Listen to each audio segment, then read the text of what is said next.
अधिक महिन्यात अनेक विवाहित महिला आईची ओटी भरतात. आपल्या घरात अनेक परंपरा चालत आलेल्या आहेत. त्यातील एक महत्त्वाची परंपरा म्हणजे आईची ओटी भरणं. पण तुम्हाला माहीत आहे का, अधिक महिन्यात आईची ओटी का भरली जाते? ती कशी भरावी? आई नसेल तर काय करावे? या सर्व प्रश्नांची उत्तरं चला जाणून घेऊया. असं म्हणतात की स्वामी तिन्ही जगाचा, आई विना भिकारी. आईचं आपल्या आयुष्यातलं स्थान हे शब्दात मांडता येणार नाही. पण ह्याच आईप्रती कृतज्ञता व्यक्त करण्याची, तिचे आशीर्वाद मिळवण्याची एक सुवर्ण संधी आपल्याला एका विशेष काळात मिळते. आणि तो काळ म्हणजे अधिक मास. आता आईची ओटी भरायला मिळणं हे भाग्याचं लक्षण मानलं जातं. पण हे पुण्यदायी कार्य शास्त्रानुसार फक्त आणि फक्त अधिक महिन्यातच करायला मिळतं. तर 3 वर्षांनी येणारा हा धोंड्याचा महिना आपल्या महाराष्ट्रात नातेसंबंध जपण्यासाठी किती महत्त्वाचा आहे, हे सुद्धा आज आपण ह्या व्हिडिओमध्ये जाणून घेणार आहोत. आजच्या ह्या विशेष भागात आपण जाणून घेणार आहोत, अधिक महिन्यातच आईची ओटी का भरली जाते, ज्यांची आई हयात नाही त्यांनी कोणाची ओटी भरावी, सासूची ओटी भरू नये असं का म्हटलं जातं, यामागचं धार्मिक आणि शास्त्रीय कारण काय आहे, आणि आईला अशी कोणती एक महत्त्वाची वस्तू भेट द्यावी जी तिच्या आयुष्यात सकारात्मक ऊर्जा आणि आनंद वाढवू शकते. तसेच ह्या परंपरेमागील भावनिक आणि आध्यात्मिक अर्थही आपण समजून घेणार आहोत. अनेकदा आपण परंपरा पाळतो, पण त्यामागची भावना आणि शास्त्र आपल्याला माहीत नसतं. त्यामुळे हा व्हिडिओ तुमच्यासाठी खूप खास आणि माहितीपूर्ण ठरणार आहे. त्यासाठी तुम्ही हा व्हिडिओ शेवटपर्यंत नक्की पहा. आणि तुम्ही जर आपल्या चॅनलला अजून सबस्क्राईब केलेलं नसेल तर आत्ताच चॅनलला सबस्क्राईब करून घ्या, जेणेकरून असेच आध्यात्मिक आणि भक्तिमय सकारात्मक ऊर्जा देणारे व्हिडिओ सर्वात आधी तुमच्यापर्यंत पोहोचत राहील. चला तर मग व्हिडिओला सुरुवात करूया. यंदाचा अधिक ज्येष्ठ महिना हा अनेक वर्षानंतर शुभ आणि दुर्मिळ योगात जुळून आला आहे. 2026 मध्ये आलेला हा अधिक ज्येष्ठ मास हा अध्यात्मक, दानधर्म आणि पितृकृतज्ञता व्यक्त करण्यासाठी अत्यंत महत्त्वाचा मानला जातो. ज्येष्ठ महिना स्वतःमध्ये सूर्याची प्रखर ऊर्जा, तपस्या, दान आणि वडीलधाऱ्यांचे आशीर्वादाशी जोडलेला असतो.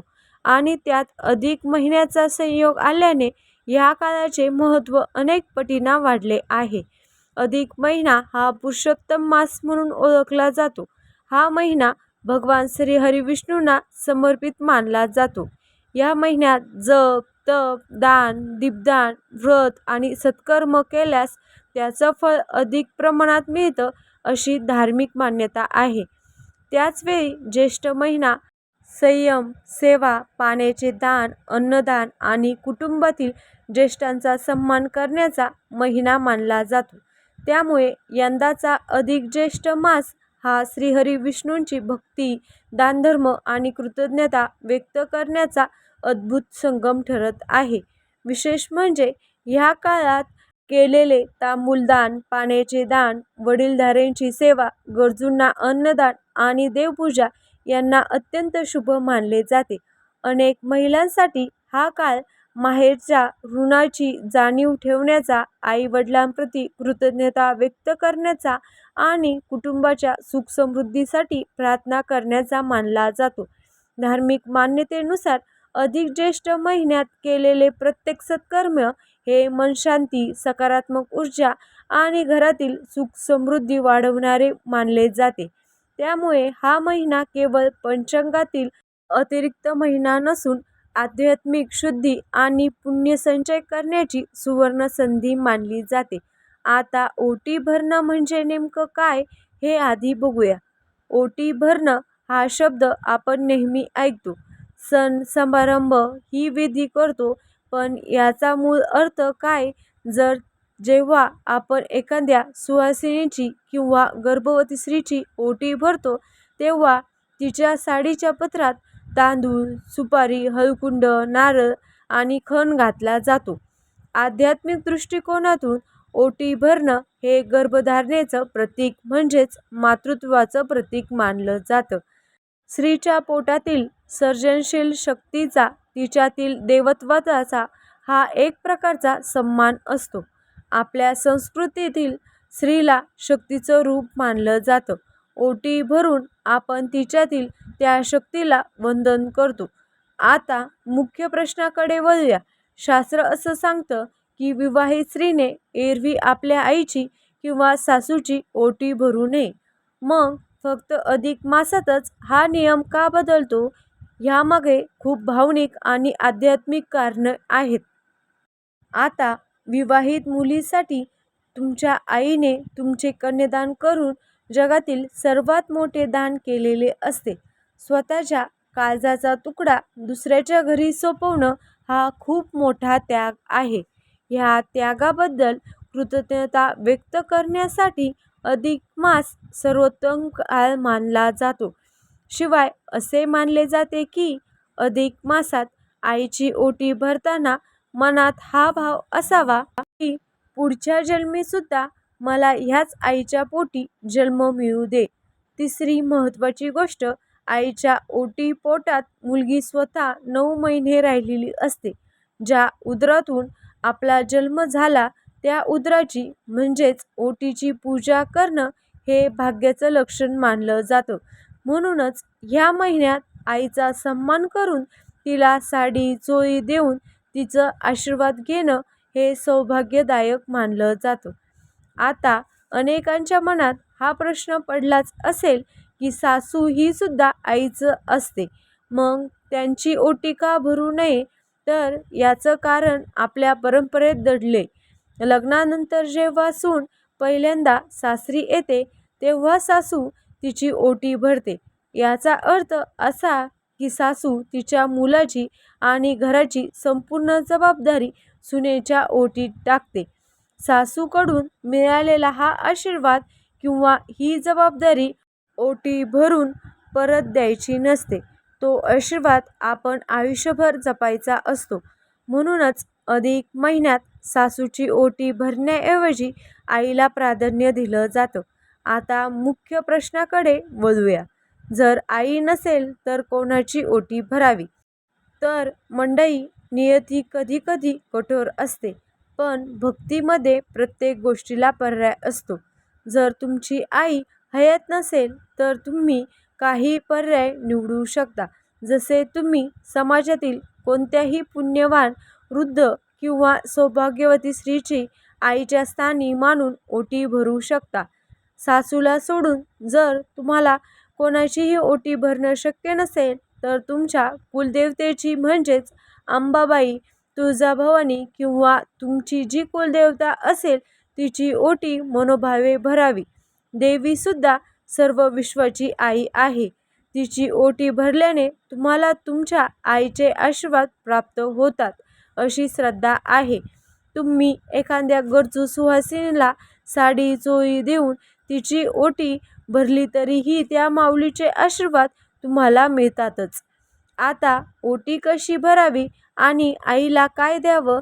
तर ओटी भरताना काही साध्या गोष्टीचं भान ठेवावं. आईचे पाय धुवावे, तिला हळदी कुंकू लावावं. ओटीच्या साहित्यात तांदूळ, सुपारी, हळकुंड, नारळ आणि खण किंवा साडी असावी. सर्वात महत्त्वाची वस्तू म्हणजे आईला ह्या दिवशी वस्त्रदान करणं खूप शुभ मानलं जातं. तर तुम्हाला साडी देणं शक्य नसेल तर काही हरकत नाही. तर तुम्ही एक ब्लाऊज पीस आणि नारळ देऊनही तुम्ही तिची ओटी भरू शकता. तुमची भावना महत्त्वाची आहे, वस्तूची किंमत नाही. मग तिला सन्मानाने नमस्कार करा आणि तिचे आशीर्वाद घ्या. तर अधिक महिन्यामध्ये अनेक विवाहित महिला आईची ओटी भरतात.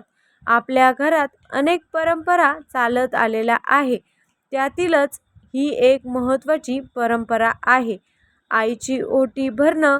तर मंडळी, अधिक ज्येष्ठ महिन्यात आईची ओटी भरण्याची ही सुंदर परंपरा तुम्हाला कशी वाटली कमेंटमध्ये नक्की सांगा. कारण आईचं माहेर म्हणजे तिच्यासाठी फक्त घर नसतं, तर प्रेम, माया आणि आठवणीचं खास ठिकाण असतं. लग्नानंतर संसारात व्यस्त झालेल्या प्रत्येक महिलेला माहेरची ओढ कायमच असते.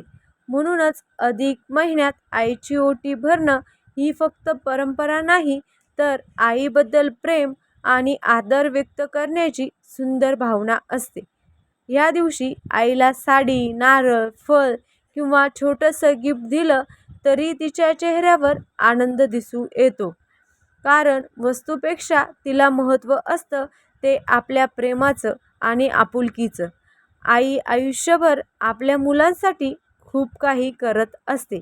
त्यामुळे तिच्यासाठी केलेली ही छोटीशी गोष्ट तिच्या मनाला मोठा आनंद देते. असंही मानलं जातं की अधिक महिन्यात आई-वडिलांचा सन्मान केल्याने घरात सुख, शांती आणि सकारात्मक वातावरण राहतं. त्यामुळे या पवित्र महिन्यात आईला वेळ द्या, तिचे आशीर्वाद घ्या आणि तिच्या चेहऱ्यावर हसू कायम ठेवण्याचा प्रयत्न करा. तुमच्या मनात काही प्रश्न असतील तर कमेंटमध्ये नक्की विचारा. त्याची योग्य माहिती देण्याचा प्रयत्न मी नक्कीच करेन. अशाच प्रकारच्या माहितीपूर्ण व्हिडिओसाठी आपल्या चॅनलला सबस्क्राईब करून घ्या. व्हिडिओ आवडल्यास लाईक आणि शेअर करा. धन्यवाद.